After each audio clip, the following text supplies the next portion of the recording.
పెట్టుకున్నారు. Okay. YouTube channel okay. పెట్టుకున్నారు. వాళ్ళు పెట్టుకున్న తర్వాత సేవకుల మీద చేసిన ప్రసంగము వైరల్ అవడం మొదలెట్టింది.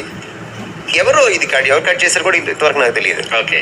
ఎవరో చిన్న క్లిప్పింగ్ కట్ చేసి ఐ థింక్ 2 minutes ఎంత Yes. ఉన్నది, దాన్ని బ్లాక్ అండ్ వైట్ లో చేసి దాన్ని వైరల్ చేశారు. అందున కొంతమంది పాస్టర్స్ అసోసియేషన్ వాట్సాప్ గ్రూప్స్ లో దాన్ని వాళ్ళ అసోసియేషన్ మెంబర్స్ కొంతమంది పోస్ట్ చేశారు. ఓకే. ఒక పాజిటివ్ దృక్పథంతో ఓకే. పోస్ట్ చేశారు. పోస్ట్ చేసిన తర్వాత రియాక్షన్స్ స్టార్ట్ అయింది. చాలా మంది పాజిటివ్ గానే తీసుకున్నారు. ఓకే.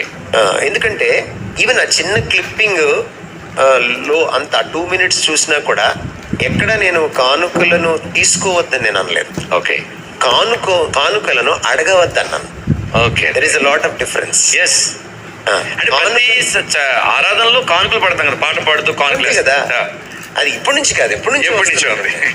మోషే కానుకలు తీసుకోవడం జరిగింది. యేసుక్రీస్తు వారు ఉన్నప్పుడు ఆయన కానుకలు వేసే విధానాన్ని ఆయన విమర్శించారు తప్ప కానుకలు వేయడాన్ని ఆయన అడ్డుకోలేదు, విమర్శించలేదు. ఓకే. సో కానుకలు ఇవ్వడాన్ని కానీ వేయడాన్ని కానీ లేక తీసుకోవడాన్ని కానీ నేను వ్యతిరేకించలేదు. జాగ్రత్తగా ఆ 2 minutes కనీసం విన్నా, వాళ్ళకి ఓపిక లేదు, ఆ గంట సేపు వినడం ఓపిక లేదనుకోండి, ఈ 2 minutes జాగ్రత్తగా విన్నా. కానీ కానుకలు అడగవద్దన్నాను నేను. ఓకే.